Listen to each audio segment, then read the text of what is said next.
क्यों? क्योंकि मैं उस काम पर विश्वास करता हूं जो किया जा रहा है, उनसे जुड़े रहें। यह एक छोटा लक्ष्य है जिसे आसानी से हासिल किया जा सकता है जब हम ऐसे समय में हों जहां हमें बहुत कम जानकारी मिल रही हो। हम में से कई लोग अपने लक्ष्यों और किसी भी व्यवसाय में टिके रहने की प्रेरणा हर दिन उपस्थित रहना, भले ही कुछ रोमांचक न हो रहा हो, माफ कीजिए, भले ही शुरुआती प्रयासों का तुरंत लाभ न मिले, के लिए आगे बढ़ते हैं उस उम्मीद के साथ कि अंत में कुछ मिलेगा। और याद रखिए, हर किसी की उम्मीदें अलग होती हैं। मुझे उम्मीद है कि आप जहां भी हैं, आपका दिन अच्छा बीत रहा है। मुझे बहुत खुशी है कि मैंने आज यहाँ आने के लिए समय निकाला ताकि आपको कुछ नया पेश कर सकूं। कल मुझे काम है, लेकिन मैं पूरी कोशिश करूंगा कि एक लाइव कर सकूं। अगर नहीं कर पाया तो फिर सोमवार को वापस आऊंगा। तो बस सोशल मीडिया पर बने रहें और जाहिर है कि आप देख लेंगे कि मैं कुछ पोस्ट करता हूं या नहीं। ठीक है, तो आज जाहिर है कि इस समय सब कुछ बहुत शांत है। हम जानते हैं ये, हम समझते हैं ये, और बहुत से लोगों के लिए ये समय थोड़ा बेचैन करने वाला है। कुछ चिंता भी हो रही है और लोग सोच रहे हैं कि क्या हो रहा है। हमने अपने सीईओ से क्रिसमस से पहले सुना था और कुछ अपडेट्स भी मिले थे, और हम में से कई लोग इस हफ्ते और अपडेट्स की उम्मीद कर रहे थे। हमें अभी तक अपने सीईओ से कोई खबर नहीं मिली है।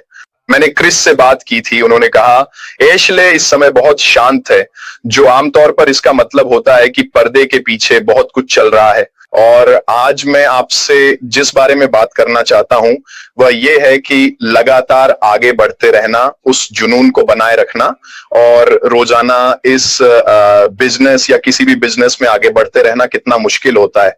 और वास्तव में दृढ़ता की कला आपको न केवल शुरुआत में अपने फैसले पर ध्यान केंद्रित करने और उसे दिशा देने में मदद करती है, बल्कि लगातार आगे बढ़ते रहने में भी सहायक होती है। और यही वह बात है जिसके बारे में मैं आज आप सबसे बात करना चाहता था, कुछ ऐसे टिप्स के साथ जो आपको सच में दृढ़ रहने और लगातार आगे बढ़ते रहने में मदद करें। अब ये बात सबसे ज्यादा बिजनेस पर लागू होती है, लेकिन जाहिर है कि यह आपकी अपनी जिंदगी में भी लागू होती है। मैंने फिर से फिटनेस के मामले में खुद के लिए एक चुनौती शुरू की है। मैं रोजाना 100 पुशअप्स करने की कोशिश कर रहा हूं। मैं इस समय दिन 10 पर हूं, कम से कम पूरे जनवरी महीने में। और फिर से इसके लिए बहुत हिम्मत, इच्छा शक्ति और दृढ़ता चाहिए। और यही बात आपकी अपनी निजी जिंदगी में जो भी आप कर रहे हैं उस पर भी लागू होती है। आपको वह इच्छा शक्ति और दृढ़ता चाहिए, और इसका कारण यह है कि आपको अपने दिमाग में यह मुख्य बात रखनी है कि आप यह सब क्यों कर रहे हैं। तो चलिए फिर शुरू करते हैं। जहां तक दृढ़ता की कला और व्यापार की बात है, यह अनुशासित लगातार प्रयास है जो स्पष्ट कारण से प्रेरित होकर बाधाओं के बावजूद आगे बढ़ता रहता है। लक्ष्यों को छोटे छोटे चरणों में बांटना, रणनीतियों को अनुकूलित करते हुए आशावादी रहना और मूल्य पर ध्यान केंद्रित करना। आखिरकार यह निरंतर क्रियाओं के बारे में है। किसी भी असफलता से सीखना, उस लचीलापन को विकसित करना जो शायद आपने पहले नहीं देखा हो, और इसमें पेशेवरता बनाए रखना, यह पहचानना कि अक्सर बड़ी उपलब्धियां लगातार साधारण प्रयासों के बाद ही मिलती हैं, जो सफलता और असफलता के बीच का मुख्य अंतर बन जाता है। हम सभी ने यह देखा है, और हम सभी ने 2 कदम दूर सोना वाले मीम्स भी देखे हैं जो इंटरनेट पर मौजूद हैं। हम सभी ने उन कहानियों को सुना है जहां लोग कभी हार नहीं मानते, और वास्तव में यही गुण है जिसकी वजह से वे आज सफल हैं। दृढ़ता निश्चित रूप से इसी श्रेणी में आती है। आगे बढ़ते रहने की इच्छा, खासकर तब जब हमारे पास ज्यादा जानकारी न हो, जब हम अनिश्चितता में हो, जब हम ऐसे समय में हो जहां हमें बहुत कम जानकारी मिल रही हो। यही वह समय है जब हम सभी को अपने भीतर बहुत गहराई में जाकर उस क्यों को तलाशना होता है। हम यहां क्यों हैं? हम जो कर रहे हैं उसमें हम क्यों डटे हुए हैं? और यही वह जगह है जहां दृढ़ता की कला सामने आती है, क्योंकि अनिवार्य रूप से यह आपकी सफलता की कहानी का हिस्सा बनने वाली है। वे लोग जिन्होंने कभी हार नहीं मानी, जो लगातार आगे बढ़ते रहे, वही लोग अपनी दृढ़ता की कहानी सुना पाएंगे कि उन्होंने अंत तक पहुंचने के लिए किस तरह से संघर्ष किया। तो आइए अब दृढ़ता के मुख्य सिद्धांतों पर नजर डालते हैं। अपने क्यों को परिभाषित करना। एक गहरी लगन या दृष्टि केवल जीतने से आगे बढ़कर आपको प्रेरित करती है, जिससे आप कठिन समय में भी आगे बढ़ पाते हैं। निरंतरता निश्चित रूप से सबसे महत्वपूर्ण है। मैंने ये बात कई बार कही है कि आप जो भी कर रहे हैं उसमें लगातार बने रहना चाहिए, चाहे आप कैसे भी शुरुआत कर रहे हो। वह निरंतरता बनाए रखना वास्तव में दृढ़ता की मुख्य कलाओं में से एक है। हर दिन उपस्थित रहना, भले ही कुछ रोमांचक न हो रहा हो, यह आपके लिए विश्वसनीयता और आपकी टीम व ग्राहकों के बीच विश्वास बनाता है। यही वह चीज है जिसके लिए लोग आप पर निर्भर करते हैं। आप में से कई लोगों के लिए मैं अब आपकी रोजमर्रा की दिनचर्या का हिस्सा बन गया हूं, क्योंकि मैं जो करता हूं उसमें और जिस समय करता हूं उसमें बहुत निरंतर रहा हूं। साफ तौर पर यह सभी के लिए नहीं है, लेकिन बहुतों के लिए है। और यहीं पर कह सकते हैं असली और नकली में फर्क साफ हो जाता है। जहां तक दृढ़ता की बात है, उस निरंतरता का होना, नीरस और कठिन समय में भी लगातार आगे बढ़ते रहना ही सबसे ज्यादा जरूरी है। धैर्य और लगातार प्रयास। सफलता समय लेती है, लगातार प्रयास में मेहनत लगती है। मुश्किल दौर के बावजूद यह बहुत जरूरी है कि आप लगातार प्रयास और दृढ़ता के साथ आगे बढ़ते रहें। तो दृढ़ता के लिए कुछ रणनीतिक उपाय कौन से हैं? अपने लक्ष्यों को छोटे छोटे हिस्सों में बांटना निश्चित रूप से एक मुख्य तत्व है। बड़े लक्ष्य अक्सर भारी लगते हैं। इन्हें छोटे प्रबंधनीय कार्यों में बांटें, और जब आप उन छोटे लक्ष्यों को हासिल करें तो खुद को इनाम दें। और छोटे लक्ष्यों से हमारा क्या मतलब है? अब हम सभी ऐसी स्थिति में हैं जहां हम दूसरों की देखभाल कर रहे हैं, तो क्यों ना आप अपने लिए ऐसा एक छोटा सा लक्ष्य तय करें कि आप इन महत्वपूर्ण लोगों से या तो रोजाना, प्रतिदिन या फिर हर दूसरे दिन नियमित रूप से संवाद करें और उनसे जुड़े रहें। यह एक छोटा लक्ष्य है जिसे आसानी से हासिल किया जा सकता है, जिसे आप सभी पूरा कर सकते हैं। चाहे बताने के लिए कुछ रोमांचक न भी हो, फिर भी अपने आसपास के लोगों से संवाद करना यह दिखाता है कि आप अब भी वहां हैं। यह दिखाता है कि आप प्रतिबद्ध हैं। यह दिखाता है कि आप परवाह करते हैं। ये सभी चीजें छोटे लक्ष्य हैं, लेकिन इन्हें हासिल किया जा सकता है। और जब आपने यह 1 महीने तक लगातार किया, तो आपने एक बहुत अच्छा लक्ष्य हासिल किया है, जिसका कई लोगों पर महत्वपूर्ण प्रभाव पड़ रहा है। और आप इस सफलता का आनंद ले सकते हैं और उसका जश्न मना सकते हैं, क्योंकि यह एक ऐसा लक्ष्य है जिसे आप यहां अपने व्यवसाय को बनाते हुए भी हासिल कर सकते हैं। साथ ही ध्यान केंद्रित रहें और प्रगति पर नजर रखें। अपने लक्ष्यों पर नजर रखें और प्रेरित रहने के लिए छोटी छोटी उपलब्धियों को स्वीकार करें। जैसा कि मैंने कहा, आप उस प्रगति को ट्रैक कर सकते हैं। लचीले रहें। जैसे जैसे आप सीखते हैं कि क्या काम करता है, अपनी योजनाओं और रणनीतियों को अनुकूलित करें। शुरुआती विचारों से सख्ती से चिपके रहने से बचें। लचीले रहें ताकि अगर जरूरत पड़े तो आप कुछ सीमाओं या अन्य कारणों के चलते अपने आप को बदल और ढाल सकें। सीखें और अनुकूलित हों। रुकावटों को सीखने के अवसर के रूप में देखें ताकि आप अपनी क्षमताओं और रणनीतियों को बेहतर बना सकें।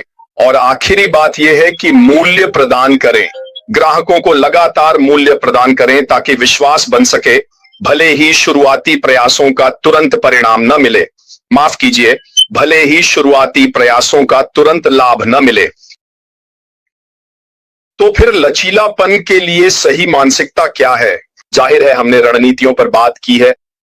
हमने बात की कि जब दृढ़ता की बात आती है तो कौन कौन सी चीजें मायने रखती हैं, लेकिन वह लचीलापन, ठीक है, वह सबसे महत्वपूर्ण है।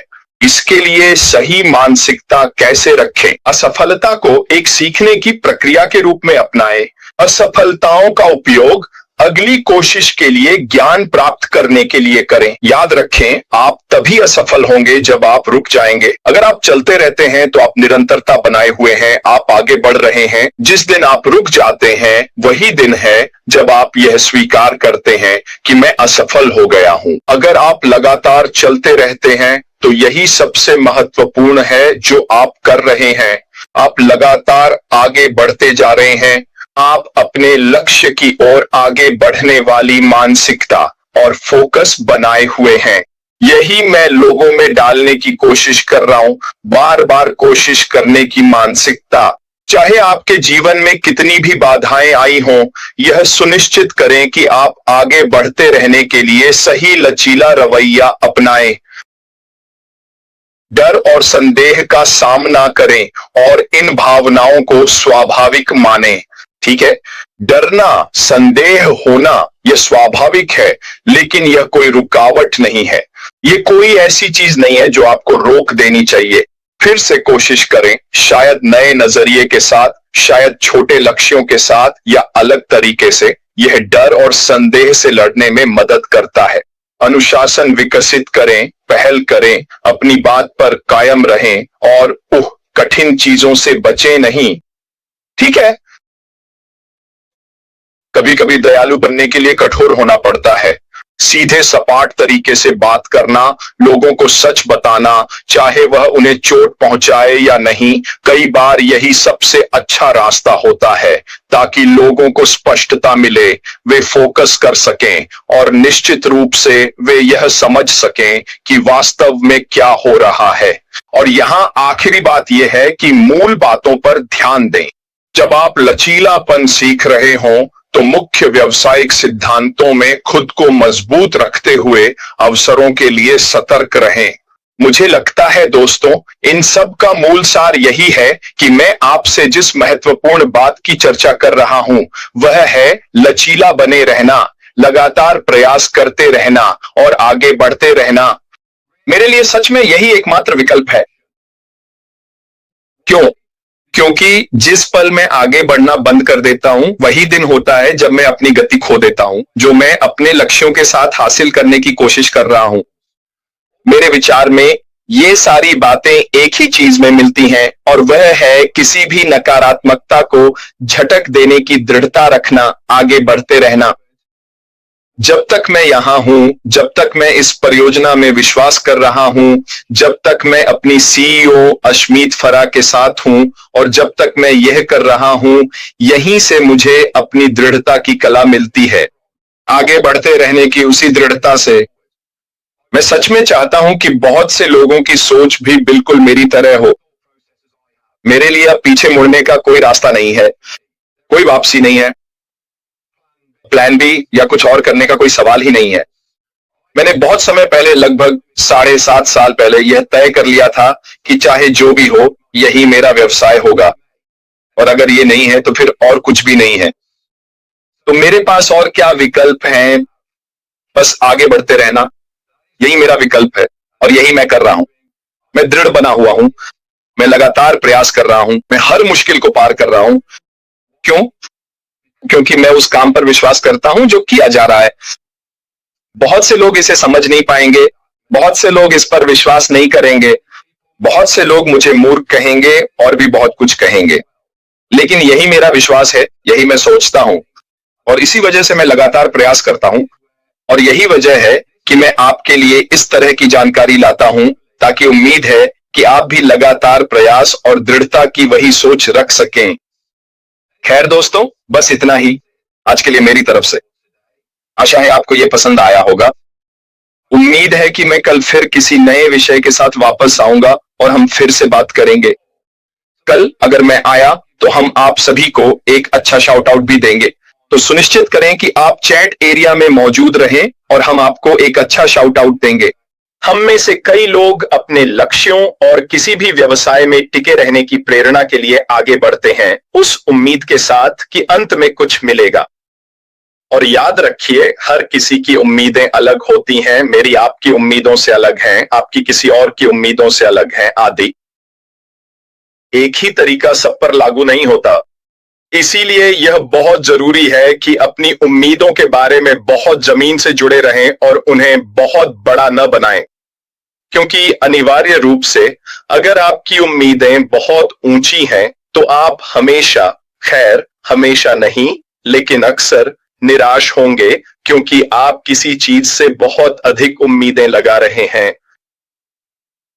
व्यवसाय में प्रभावी प्रबंधन में स्पष्ट, ईमानदार संवाद, यथार्थवादी लक्ष्य निर्धारण और आंतरिक कंपनी के लक्ष्यों को बाहरी ग्राहक की जरूरतों के साथ संरेखित करना शामिल है, ताकि संचालन और विकास सुचारू रूप से हो सके।